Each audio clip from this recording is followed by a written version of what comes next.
அனைவருக்கும் வணக்கம். ஆம்பியூட்டோபியன் பாட்காஸ்ட் சேனலுக்கு உங்கள் எல்லாரையும் வரவேற்கிறேன்.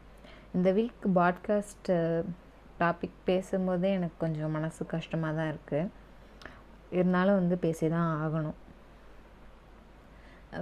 எதை பற்றி பேச போகிறேன் அப்படின்னா, இந்த ட்ரிகர் வார்னிங், அந்த கல்கத்தா இஷ்யூ பற்றி தான் பேச போகிறேன். ஸோ யாருன்னா லைட் ஹார்ட்டட் பீப்புள் இந்த மாதிரி விஷயத்தெல்லாம் எனக்கு கேட்க பிடிக்காது அப்படின்னா you can skip this podcast. Okay, இப்போது அந்த பொண்ணு கல்கத்தா டாக்டர் எவ்வளோ கனவுகளோடு இருந்திருக்காங்க. அடுத்த மாதம் அவங்களுக்கு கல்யாணம் முடிவாக இருந்திருக்கு. ப்ளஸ் இந்த பிஜி டிப்ளமோவில் நம்ம ஒரு கோல்டு மெடலிஸ்ட்டாக வரணும் அப்படின்னு சொல்லிட்டு ஹார்ட் ஒர்க் பண்ணி படிச்சுக்கிட்டு இருந்திருக்க பொண்ணு 36 மணி நேரம் நமக்காக பேஷண்ட்ஸ் பார்த்துட்டு டயர்டாக இருக்குன்னு ரெஸ்ட் எடுக்க போன பொண்ணை மனிதாபிமானமே இல்லாமல் எப்படி அவங்களால இப்படியெல்லாம் ஹராஸ் பண்ண முடிஞ்சது? நிர்பயா கேஸில் தான் சொன்னீங்க அந்த பொண்ணு மேலே தப்பு, அந்த பொண்ணை யார் நைட்டு வெளில போக சொன்னா அப்படின்னீங்க. இப்போ இந்த பொண்ணு என்ன தப்பு பண்ணா? மக்களான நமக்கு சேவை செய்கிறதுக்காக தானே அந்த பொண்ணு ஹாஸ்பிட்டல் வேலை பார்த்துட்டு இருந்திருக்கா. யாருக்குமே இல்லை. சின்ன 3 வயசு பொண்ணுலேருந்து 80 வயசு பாட்டியாக இருந்தாலுமே விட்டு வைக்க மாட்டேங்கிறீங்க. சில இடங்களில் பெற்ற மகளாக இருந்தாலும் கூட விட்டு வைக்க மாட்டேங்கிறீங்க. நீங்கள் பெற்ற பொண்ணு தானே, அது எப்படி ஹராஸ் பண்ணுறதுக்கு உங்களுக்கெல்லாம் மனசு வருது?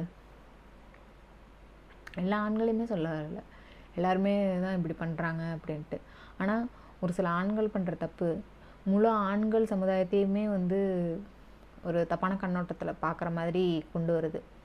முன்னாடியெல்லாம் பொண்ணு பிறந்துட்டா நம்ம வீட்டுக்கு ஒரு மகாலட்சுமி வந்துடுச்சுடா அப்படின்னு எல்லாம் சந்தோஷப்படுவாங்க.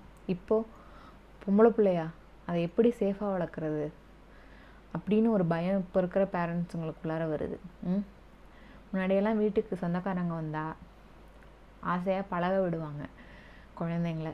இப்போது எவன் நல்லவன் எவன் கெட்டவன் அப்படிங்கிறதே தெரியல. அதான் பெத்த அப்பனே சில இடத்துல ஹராஸ் பண்ணும்போது வர ரிலேட்டிவ்ஸுங்கெல்லாம் சம் எக்ஸ்ஆர் ஒய் தானே, அந்த குழந்தைங்களுக்கும் தெரிய மாட்டேங்குது. நம்ம ப்ராப்பரான செக்ஸ் எஜுகேஷன் சொல்லித்தரதில்லை. சில குழந்தைங்களுக்கு நம்ம ஹராஸ் ஆகிறோங்கிறதே தெரிய மாட்டேங்குது. எங்களை லேடிஸே உங்களை யார் அரைகுறையாக ட்ரெஸ்ஸு போட்டு போக சொன்னால், உங்களை யார் நைட்டு வெளில போக சொன்னால், உங்களை யார் இந்த மாதிரி இது பண்ணுற சூழ்நிலைகளுக்கு போகிறீங்க அப்படின்னு எங்களை கேட்குறீங்களே. அதே வீட்டில் தானே அதே இடத்துல அதே ஊரில் தானே இந்த பசங்களும் வாழ்கிறாங்க.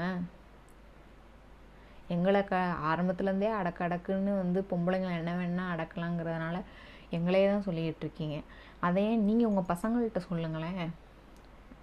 அம்மா தங்கச்சி தான் ஃபேமிலியில் இருக்கிறவங்க மாதிரி தான் அவங்க மனைவியாக வரப்போகிறவங்கள தவிர மற்றவங்க எல்லாரையுமே அக்கா தங்கச்சியாக பிஹேவ் பண்ணணும், தான் வீட்டில் ஒருத்தராக இருக்கணுங்கிறது நீங்கள் உங்கள் பசங்களுக்கு சொல்லி கொடுத்து வளங்க. இப்போ இருக்கிற சோஷியல் மீடியாவை திறந்தாலே ஃபுல் ஆஃப் நெகட்டிவிட்டி தான். ஒரு இந்த பக்கம் இந்த கொல்கத்தா கேஸு அது சால்வ் ஆகுமோ ஆகாதோ, இல்லை நிர்பயா ஆசிஃபா மாதிரி பல வருஷம் இழுக்குமோ, அதுக்குள்ளார நம்ம போக வேணாம். அந்த விஷயம் இன்னும் அடங்கலை. அதுக்குள்ளார ஒரு நியூஸு, கோயம்புத்தூரில் ஒரு டாக்டரை அதே மாதிரி நைட்டு ஹராஸ் பண்ண போகிறாங்க அப்படின்ட்டு. அப்புறம் உத்தரகாண்டில் ஒரு நர்ஸை ஹராஸ் பண்ணி கொலை பண்ணிட்டாங்க அப்படின்ட்டு. பட் அவங்களுக்கு ஒரு சைல்டு இருக்குது. இந்த மாதிரி உங்களோட சில நிமிஷம் இதுக்காக பெண்களை ஏன் இப்படி கொடுமைப்படுத்துறீங்க? அவங்களும் மனுஷங்க தானே உங்களை மாதிரி. உங்களுக்கு ஆசாபாசம் இருக்கிற மாதிரி அவங்களுக்கு எதுவும் இருக்காதா? அவங்கள நம்பி அவங்க குடும்பங்களில் கனவுகள்லாம் வச்சுருக்க மாட்டாங்களா? அந்த டாக்டரோட அப்பா அம்மா எவ்வளோ ஒரு எதிர்பார்ப்போடு இருந்திருப்பாங்க. அவங்க எவ்வளோ கஷ்டப்பட்டு அந்த டாக்டர் படிப்புக்கு முதல்ல படிச்சிருப்பாங்க. முதல்ல நீங்கள் யாராக இருந்தாலும் எந்த கண்ட்ரியாக இருந்தாலும் சரி, நீங்கள் எங்களுக்கு ரிசர்வேஷன் தர வேணாம், எதுவும் தர வேணாம், நாங்கள் எப்படி படிப்படியாக முன்னேறி வந்தோமோ நாங்கள் அதே மாதிரியே எல்லா இடத்துலையும் ஹையர் பொசிஷனுக்கு வந்துடுவோம், எங்களுக்கு ஒரு ப்ரொடெக்ஷன் கொடுங்க. காந்தி சொல்கிற மாதிரி என்னைக்கு ஒரு பொண்ணு முழு நகைகளை அணிஞ்சிக்கிட்டு வெளியில் போயிட்டு சுதந்திரமாக நைட்டு 12 மணிக்கு போயிட்டு வீட்டுக்கு வரலாம், அன்றைக்கி தான் உண்மையான சுதந்திரம்னு சொன்னான். எங்களால் இப்போ சாயந்தரம் 5-6 மணிக்கு இருட்டுறதுக்கு மேலேயே வந்து வெளியில் போக முடியலையே. இதில் எங்கே நாங்கள் 12 மணிக்கு நகையை போட்டுக்கிட்டு வெளில போகிறது? முதல்ல ப்ரொடெக்ஷன் கொண்டு வாங்க. ப்ராப்பரான செக்ஸ் எஜுகேஷன் பிள்ளைங்களுக்கு சொல்லிக் கொடுங்க. பெண்கள் மட்டும்தான் ஹராஸ் ஆகுறாங்கன்னு கிடையாது, ஜென்ஸும் ஹராஸ் ஆகுறாங்க. இதெல்லாத்தையும் ப்ராப்பராக வந்து இந்த மாதிரி ரேப் கேசஸோ இல்லை ஹராஸ்மெண்ட் கேசஸோ டீல் பண்ணுறதுக்கு ஒரு ஃபாஸ்டான ஒரு தீர்ப்பை கொண்டு வரத்துக்கு, நேர்மையான தீர்ப்பை கொண்டு வரத்துக்கு ஏதாவது ஒரு வழிவகை பண்ணுங்க. டாக்டர்ஸுங்களுக்கு வந்து ஒரு ப்ரொடெக்ஷனுக்கு ஒரு வழிவகை பண்ணுங்க. டாக்டர்ஸுங்களும் மனுஷங்க தான், மிஷின்ஸ் கிடையாது, ரோபோட்ஸ் கிடையாது. கண்டினியூவஸ் 30 hours ஷிஃப்ட் 40 hours ஷிஃப்ட்னா அவங்க ஹெல்த்து, நம்ம ஹெல்த்தை பார்த்துக்க வேண்டிய டாக்டரே அவர் ஹெல்த்தை பார்த்துக்க முடியாத அளவுக்கு பண்ணாதீங்க. நிறைய காலேஜஸ் ஓப்பன் பண்ணுங்க, நிறைய பேருக்கு படிக்க வாய்ப்பளிங்க. அன்எம்ப்ளாய்மெண்ட் தலை விரிச்சு தான் ஆடுது, என்ன பண்ண முடியும்? நல்ல திறமையான டாக்டர்ஸை நேர்மையான வழியில் தேர்வு நடத்தி தேர்வு பண்ணுங்க. லேடிஸுங்களுக்கும் நான் என்ன சொல்ல வரேன் அப்படின்னா, நீங்கள் ஒரு ஹராஸ்மெண்ட் ஃபேஸ் பண்ணுறீங்க அப்படின்னா பிரேவாக அதை எதிர்த்து போராடுங்க. அவங்க குட்டுறாங்கன்றதுக்காக நீங்கள் குனிஞ்சுக்கிட்டே இருக்காதீங்க. எனக்கு கூட ஒரு சம்பவம் நடந்தது. ஒருத்தன் என்கிட்ட வந்து மிஸ்பிஹேவ் பண்ண பார்த்தான், தப்பான ஃபிங்கர் ஜெஸ்டர்ஸ்லாம் காமிச்சான். பட் நான் பிரேவாக போய் அவன்கிட்ட, யாருக்கிட்ட இந்த மாதிரி காட்டுற, இதுக்கு என்ன அர்த்தம் தெரியாதுன்னு நினச்சிட்ருக்கியா, இன்னொரு தடவை இப்படி பண்ண ஹராஸ்மெண்ட் கேஸுன்னு பிடிச்சி போலீஸில் கொடுத்துருவேன்னு சொல்லி மிரட்டினேன். பயந்துட்டு அவன் அந்த இடத்துலேருந்து அப்படியே ஓடி போயிட்டான். எதிர்த்து பேசுங்க. இதை நான் சும்மா அவன்கிட்ட மிரட்ட தான் செஞ்சேன்.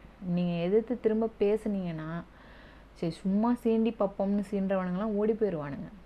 அதுக்கு மேலேயும் சரி நீ என்ன தான் பண்ணுவேன்னு பார்ப்போன்னு இருக்கிறவனுங்களாம் பிடிச்சி போலீஸில் கொடுங்க.